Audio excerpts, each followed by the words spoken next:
Formation of erstwhile Jammu and Kashmir and the Dogra role.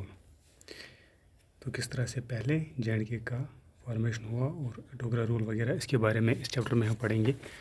We will discuss the historical events of J and K from late 19th century to mid 20th century in this chapter. اور اس chapter میں ہم دیکھیں گے کس طرح سے formation ہوا جے اینڈ کے کا, اور اس کے علاوہ ہم دیکھیں گے geopolitical strategic location of the region, یعنی کہ relating to politics especially international relations as influenced by geographical factors. ہم دیکھیں گے یہ فارمیشن آف جے اینڈ کے.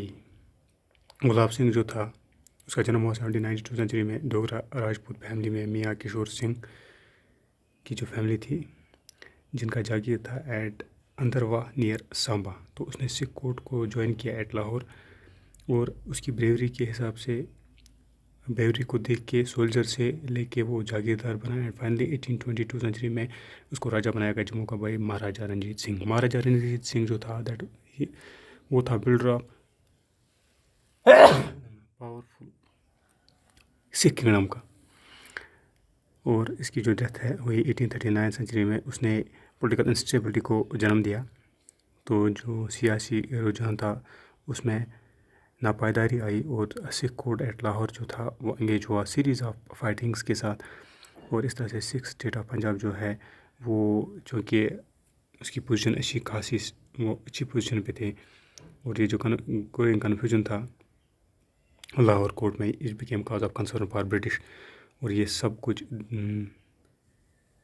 جو ہے اس نے کیا کیا, اس نے فرسٹ اینگلو سکھ وار جو ہے اس کو جنم دیا 1846 سینچری میں, جس میں ایسٹ انڈیا کمپنی جو ہے اس کو جیت حاصل ہوئی. Signing of the treaty of Lahore and treaty of Amritsar 1846. Treaty ہم بولتے ہیں formal agreement between 2 or more states. After the battle of Sobraon Anglo Sikh war February 10th 1848. Gulab Singh جو تھا جو اس ٹائم راجہ تھا جموں کا, اس نے ریئلائز کیا کہ وار جو ہے اس کے برے نتائج کیا ہوں گے, تو اس نے فیسلیٹ کی نیگوسیشنز بٹوین لاہور دربار and British East India company. تو وار کو ختم کرنے کے لیے ایک ٹریٹی جو ہے ٹریٹی آف لاہور وہ سائن کی گئی مارچ 9th 1846 میں. اس نے ریڈیوس کیا 6 اسٹیٹ کو برٹش ٹریبیوٹری میں.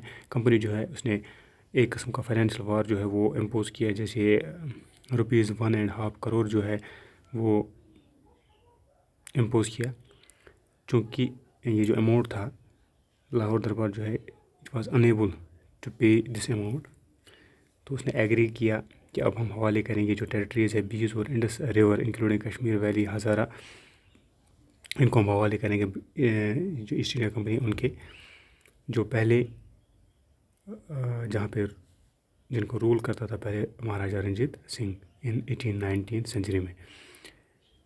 تو اس کے بعد ہم دیکھتے ہیں گلاب سنگھ جو اس ٹائم راجہ تھا جموں کا, اس نے ڈیولپ کی ایسوسیشن ود برٹشرز. برٹش جو ہے انہوں نے کیا کی, دیوار اپریہنسو, وہ خوفزدہ تھے جو کرٹیکل سچویشن بنی تھی نارتھ ویسٹرن فرنٹیئر میں, اور وہ چاہتے تھے وہاں پہ پولیٹیکل اسٹیبلٹی آ جائے اس ریجن میں.